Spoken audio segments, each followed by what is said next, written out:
Örneke Transition of Care Videos, Chapter 3, Patient's Point of View. Together with clinicians, patient organisations are actively working to define standardised disease-specific pathways, leading patients from paediatric to adult care. Nonetheless, patients with rare congenital anomalies can have similar experiences when it comes to transition. Sharing these experiences can lead to the identification of common challenges and areas of good practice. Let's hear what our patient representatives think about this. Hello, my name's Graham Slater. I'm the lead patient representative for Örneke. Transition is a really hot topic, and it's a very, very important topic for the patients and their families. It's a big issue for two reasons. Firstly, transition is not comprehensively delivered by all hospitals. And secondly, transition begs the question, to whom, to where do we transition these patients? The truth is that there is a gap in the healthcare provision for adult patients, patients of congenital malformations which are covered by diseases covered by Örneke. And what you will hear following this brief introduction are the views of my colleagues in response to some very specific questions about transition and about the need for lifelong adult follow-up care. Thank you.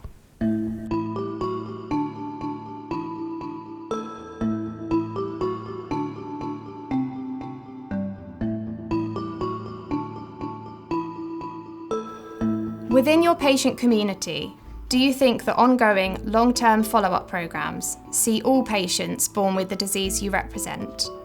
And unfortunately, I have to say that in my country, ongoing long-term follow-up programs do not see all patients. In addition, there are hardly any ongoing long-term follow-up programs at all. And one huge problem we have in Germany is that the operation and follow-up is not centralized. For example, there are around 200 new HD cases per year, and we have 130 pediatric surgical departments. Not all patients are treated by experts, and this has a lifelong impact for the children. There are also clinicians who tell the parents before the child's corrective surgery that after the operation they won't have any problems at all and no follow-up is necessary, what is not true in the majority of the cases.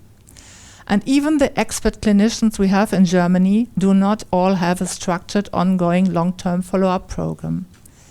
A kind of mirror of our current situation in Germany are the national guidelines for the treatment of Hirschsprung disease. They even do not mention the necessity of follow-up.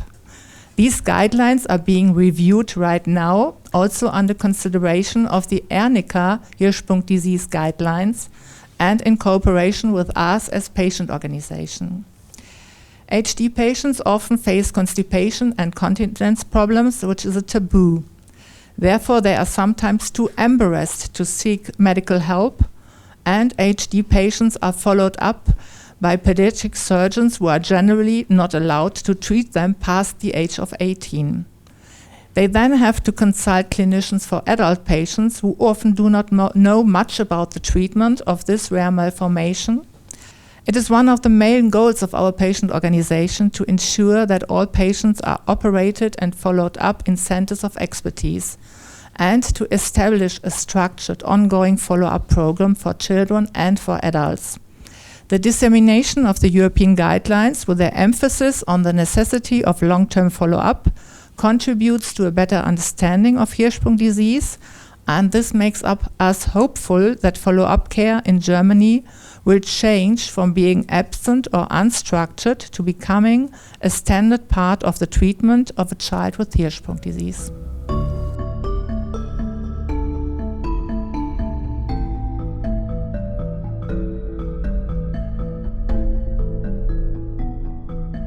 Do you consider it to be important to build a transitional programme for patients with congenital anomalies? Yes, I think it's very important. My son has a short bowel from the age of 5, and he just turned 18. So he had just has his transition last year, June. But due to COVID, it was not well prepared. Only after 3 months after he was turned 18, he had an appointment with his new doctor. So that was a little bit late. And he's 18 and he couldn't care less about anything about his illness. So the doctor called him with the blood results and he was okay. And I said, well, what did she say? He said, oh, I don't know. So I think it's very important to build a program for the children, but involving the parents.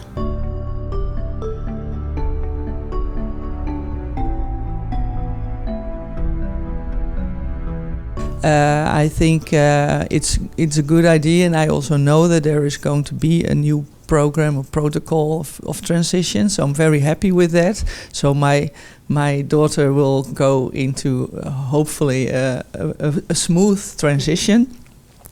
Now they are used to being the center, being all kinds of support in the team.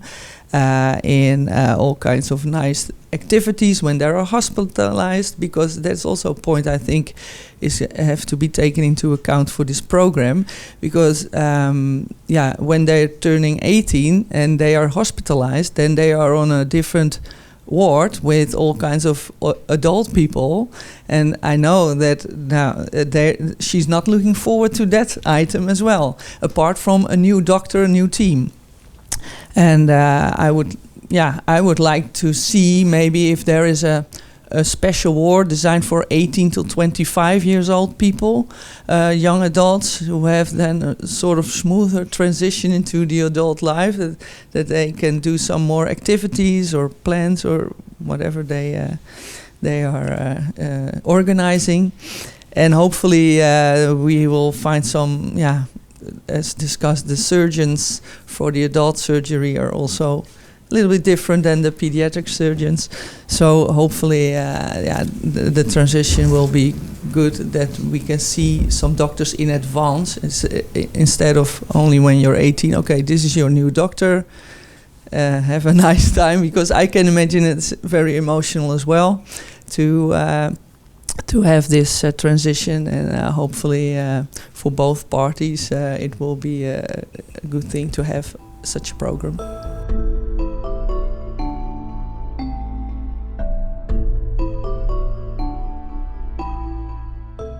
In your opinion, what is the main goal of transition of care programs, and what is the main benefit? The main goal to me is to ensure that the patient receives uninterrupted, good quality treatment and follow-up, regardless of where he or she is being taken care of. Like if the base of care is in the children's hospital or even in the adult hospital, then at least the practitioners in both sides have to cooperate. And then, even though this involves a deep knowledge transfer where her medical history is taught to the new practitioners, it still needs to be effective. And one of the issues is that the parties in the adult care don't necessarily have the emotional relationship with the patient as well as the pediatrics do have, as they have probably been treating the children from birth until 18, and so there is a link that has to be built. I'd say that there needs to be a lifelong follow-up with a timely, suitable intervals. And those intervals are very different when we are talking about children, patients who are children and who are adults. But the main goal and main benefit needs to be quality of life to the patient, regardless of the age.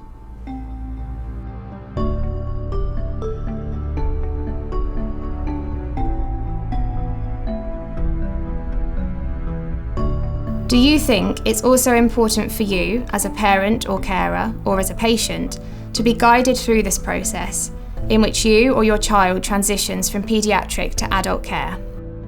Having been part of SOMA, our German patient organization, for almost 10 years, I think the subject of how to go about transition is a really important question.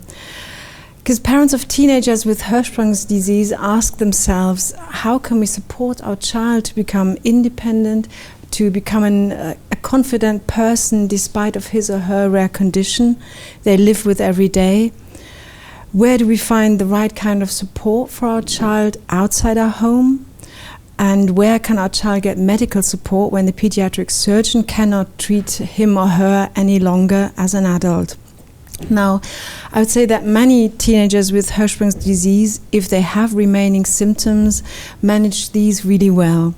But they do not necessarily want to talk about their condition very much at their age. And there are a lot of private subjects like changes in their body, sexuality, etc., which they do not want to discuss with their parents. Also, it's important to bear in mind with Hirschsprung's disease that it generally affects a very private, intimate part of life, which in society is a taboo. People in general don't talk about how they go to the toilet, but the symptoms of Hirschsprung's disease include things like constipation and incontinence, which in everyday life is just impossible to deal with in an open way. Taking a brief look at adults living with Hirschsprung's disease shows the effects of not having a structured transition process. According to the experiences reported within our German patient organization, often adults do not have adequate follow-up care, although they have residual symptoms or new problems. They often assume that they're supposed to be healthy, and even if they seek medical advice, they don't know where to find doctors for adults who have sufficient experience with their childhood condition. And as a result, some adults have a reduced quality of life. Rather than improving their health situations, they end up restricting their social lives, like not going out very much because of fear of embarrassing situations, or even restricting sexuality and staying single just because they're ashamed of their body and don't know how to go about this with potential partners. And not knowing where to turn to also means that their rare condition is a little bit like their embarrassing secret, which is an enormous psychological burden. So going back to the original question, is it important to be guided through the process of transition? I would say looking at teenagers with Hirschsprung's disease who might have to manage remaining symptoms on an everyday basis, but really just want to live a normal, independent teenager's life, plus looking at the general situation with follow-up for Hirschsprung's disease in Germany, where the necessity of long-term follow-up and support does not have the significance it should have, and therefore Hirschsprung's disease patients may have reduced quality of life as adults. I would say yes, absolutely. It would be so helpful to have a structure, to have a routine to follow and to be guided through the process, rather than transition just being the family's responsibility alone. And it would be so helpful to have contacts, to know which medical experts to address in order to find adequate treatment at every stage of life. And it would be so helpful if follow-up care and transition were just normal steps on the patient's pathway, just like diagnosis and surgery.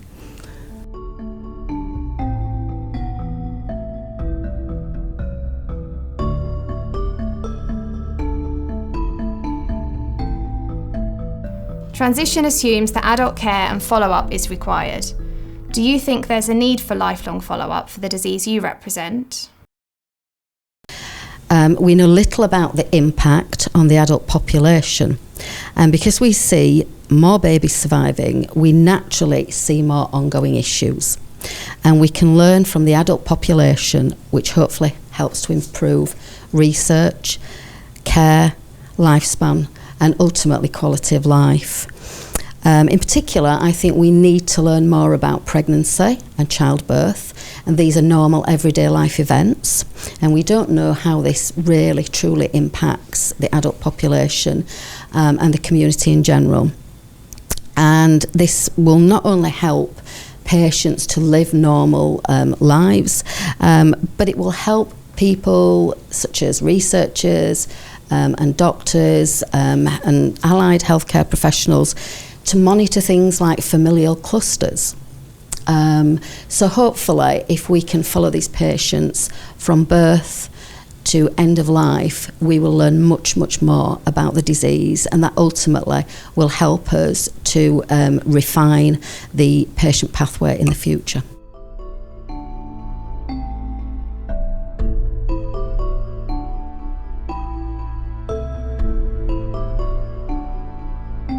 What would be the most appropriate form of lifelong follow-up for the disease you represent?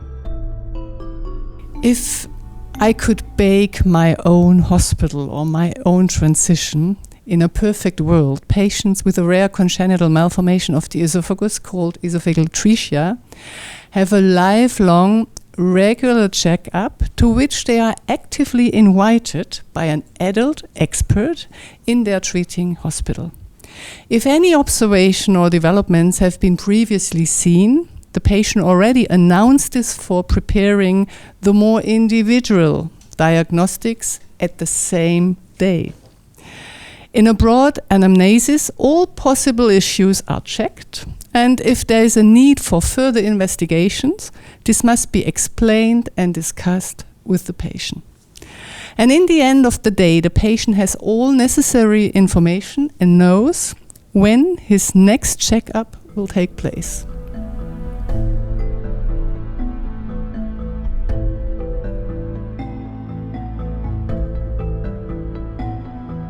In your opinion, what are the main challenges in building long-term follow-up programs within the adult care system? Recently, we published a work on which we analyzed around 96 hospitals. Half of these were children's hospitals and half of these for adults. And we asked to the patients what happened when they started moving to the adult age. The result was quite disappointing. 73% of the hospitals did not have a specific program for transition to adulthood. So the first thing I would change is that we should really have a specific program of transition to adulthood.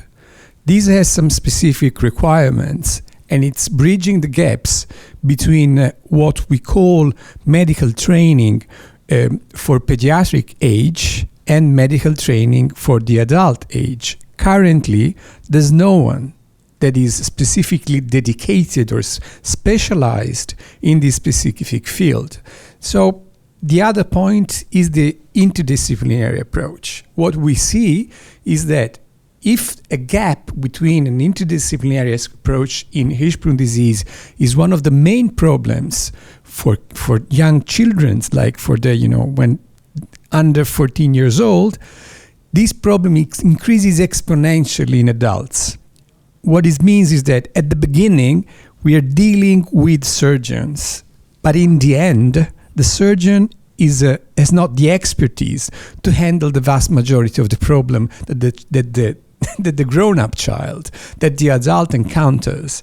That looking at these problems, we see these are bowel management, gastroenterological, dietary problems, sexual problems, psychological problems. And this means that we really need to build a new figure or new figures of medical doctors that can handle this transition. And since one person cannot do this all, we really think that the key factor is that we need a structured training program in medical school that will train coordinators of the transition programs. And we can't do this without the help of ERNICA. We cannot do this without the help of the European Union, because the issue is that since all the national states, all the national healthcare system have one focus, is to reduce the costs. This is the main driver. spending less, you know. This thing is not going to get you spend less.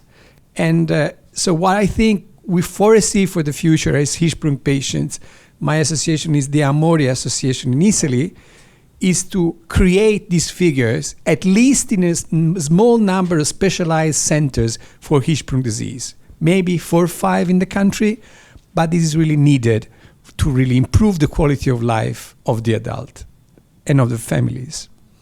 Thank you.